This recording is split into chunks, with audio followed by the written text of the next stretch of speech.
the reason why I stopped jogging at late at night. So this is a confession by Dion Lee. A little bit context, she's a financial advisor. So on with the story. So one of the things that I love to do is to jog late at night. Usually around 10 plus p.m., the reservoir is usually quite empty by then and I can have the whole place to myself. So I will usually play the Supernatural Confession podcast and just listen to the story as I ran.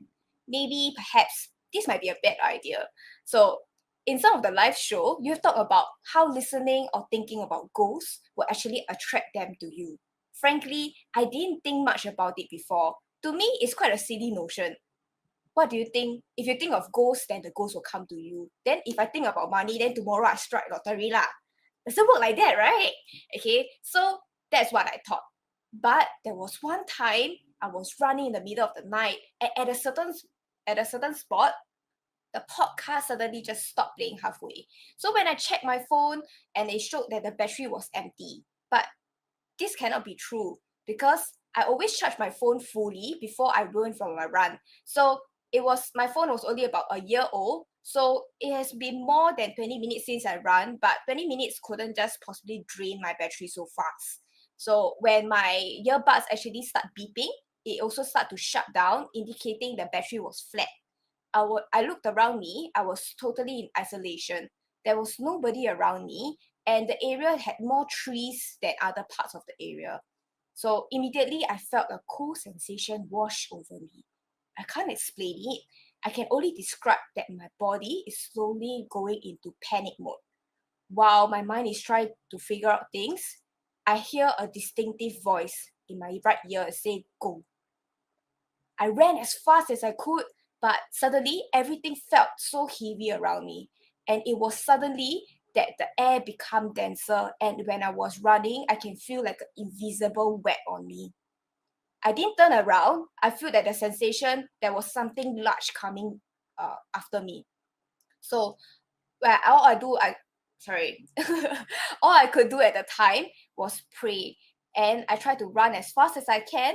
I don't know how long I was stuck in the loop, but when I was trying to escape, I guess my prayers might have been working, and I suddenly feel like I can run faster again. And the light from the park around me grew brighter. So when I turned around to look behind me, I think at this time my brain was really confused what's going on, and I was just trying to make sense of what's happening.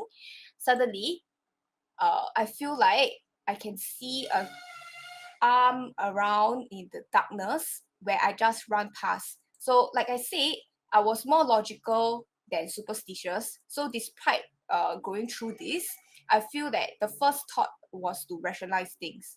So afterwards, I feel really spooked out, and I finally quickly call my boyfriend to hear his voice for comfort and to have him accompany me on the run home.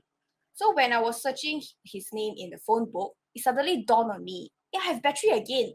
So previously when I checked, the screen was dead and there was a low battery sign.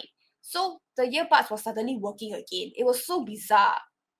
I looked up where the darkness was, and this time round, everything was back to normal, and it looks exactly like the place where I have jogged for so many, many, many years. So my question to Eugene and the Supernatural team, what happened to me? So was it my imagination, or maybe perhaps I'm just tired, or could it be the EMF? So I went home and I took a shower and I felt a sharp pain on my back, as if I got a cut. So I asked my mom to help me check, and she asked me if there was a cat or animal that has pounced on me because there was sharp cuts down my back, as if some animal has clawed me. It couldn't be a cut because the cuts was very deep and very far apart, and I It bled couldn't be a through cat. my clothes. Couldn't be a Oh, cat. sorry. Yeah. So there was no damage on my clothes. It was just on my back. So after the incident, I stopped jogging at night, and I make sure that it's still the daytime when I was jogging, and there's always people around. Thank you for that reading. Okay. Eugene, you want to start this one off? Yes, I want to say What do that you think of it? it's Yes. there. Dion is not the first who has said she listened to Supernatural Confessions and something happened. I have gotten quite a number of this, and I mean, I don't usually talk about this because they just sent me a WhatsApp text and just a one-liner, so there's nothing much to talk about. But why this was something I brought up is Dion mentioned it. In tonight's feature, Belinda mentioned it. And just last week, someone said, hey, you know, I cannot watch your Friday Night Live on Friday. You know, I will have to watch it on Saturday morning. I said, why? By the time I watch Friday Night Live, right, I cannot sleep. I start hearing things. So I want to know how many of you actually, you know, if you have been a silent minority who have been listening to us and things happen to you, I would like to know, reach out to me by text or in the comment section. Does it really work? Like, does listening to us at night really bring things to you guys? And Belinda's nodding away. I think, and anyone out there who can communicate with the other side, please ask them if they have subscribed to Supernatural Confessions, because I think I want to see the demographics. I think we are gaining quite a lot of listeners on the other side. Okay, so yeah. Eugene, you should be proud of yourself. So if I go and see the analytics, I see like male, female, and others. I will assume the others is the other side lah. Okay, so what do I think about this? So yes. So what do you think? This late night jogging experience. Okay, so just to share with you guys how I interview and how I investigate, I always look out for certain key things that would give me an indication that it's hard to explain. In this case, jogging, okay, going to a place that is well known in the east side for having disasters and scratches on the back, hearing things. So I have personally seen on more than one occasion scratches on the back appearing. One is in front of my eyes, in front of 14 different eyewitnesses during the Pasir Ris Hantu Walk. E.T. was there with me as well. I think Team O as well.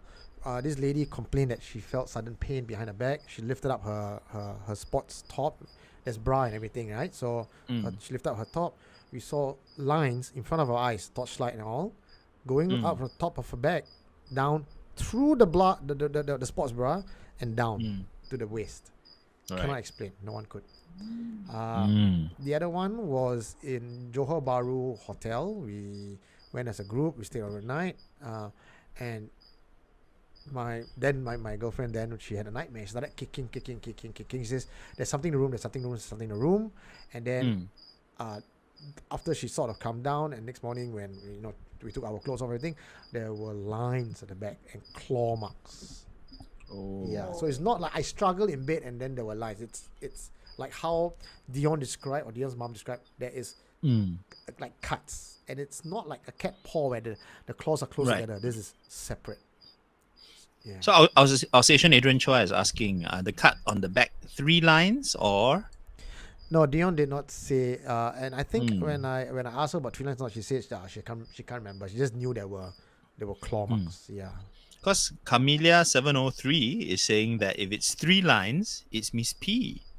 Oh, that's interesting. That's interesting. Okay, that's a piece of logic that's worth digging up. Okay. I know the 3 lines thing with regards to logic. Many have said that it's actually a mockery of the Trinity. It's more of the Angmo mindset where bruises in 3, knocks in 3, marks in 3 is the mockery of the Holy Trinity. But I'm not sure. This is the first time I'm actually hearing is about Miss P. But then again, if you believe that all hantus are just different verticals of belief system, and there could be some truth to that. That's the sort of Ed and Lorraine Warren kind of parapsychology, right? That everything's opposing the Trinity. And then if it's 4 lines, of course, it's Freddy Krueger lah. Okay, so, right? That's why today's theme is about dreamscape. Yes, there you go. But one other thing I want to bring up, and again, because you asked me what I thought about this, where she jogged through a spot and then she felt that place was darker, and her battery more all trees. died. And she tried to run, something was holding her back. That to me, it's very scary. Like when she describes it, and I imagine myself in that position, it's almost like you are in another zone, because luckily she ran out. And many stories talking about army boys, people going hiking, people walking to things, they tend to walk out of our reality timeline into another place. Got lost, time just flows very differently. and then they walk out.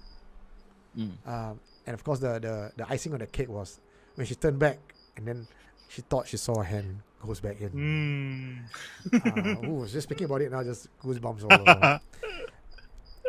Now, I think the other thing is, when we don't know something and cannot explain it, especially when we are in Asia, we tend to put all this category, all these unknowns into the hantu box.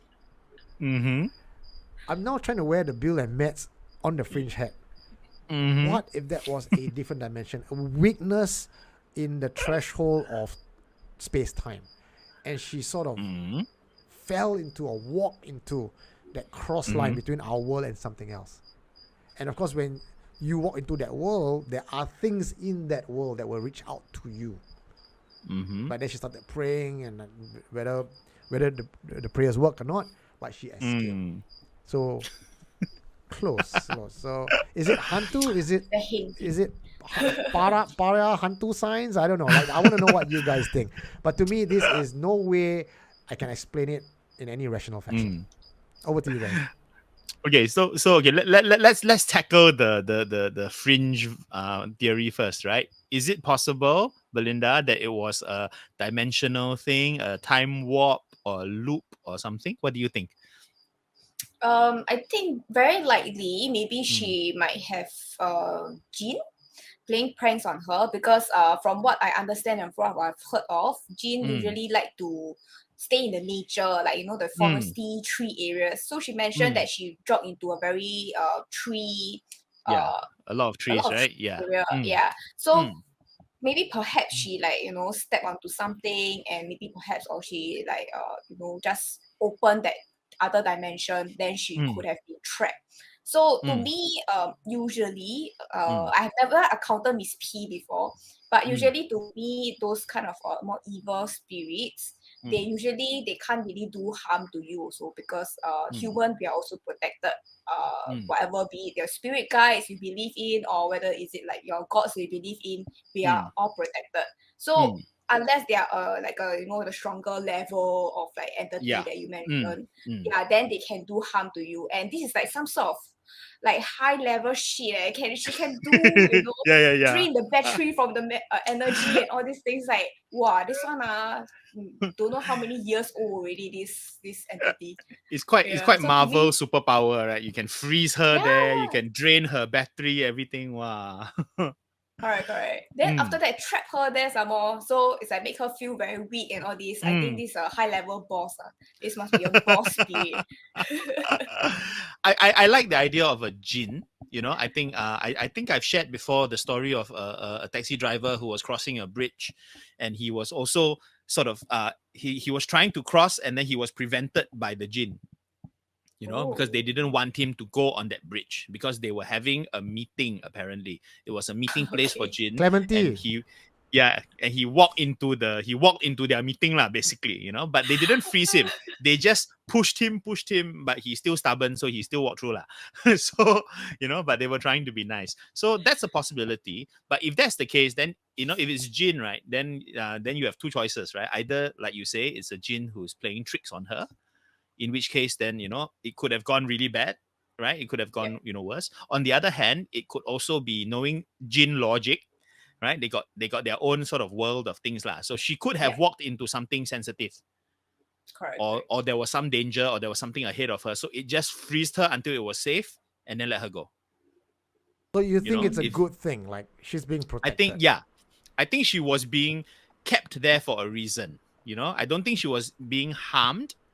Because, I mean, with the kind of power that you imagine a jinn has, it could have done worse. You know, it's quite a pointless thing to do if you are really out to harm someone. I think there's something up with Jonathan, guys. You notice now, if you all have been tuning in last week, he's also on the side of the hantu. I don't think they mean you any harm. I think they're there to protect you. Today I'm again, always like that. He's a hantu sympathizer. I'm slippery as an eel, okay? Okay, no lah. After a certain hour, a different Jonathan takes over. So just now my light suddenly went off, right? Now I'm different already. Okay, the battery part, the battery part that Yes. went flat, guys. I have been in multiple situations.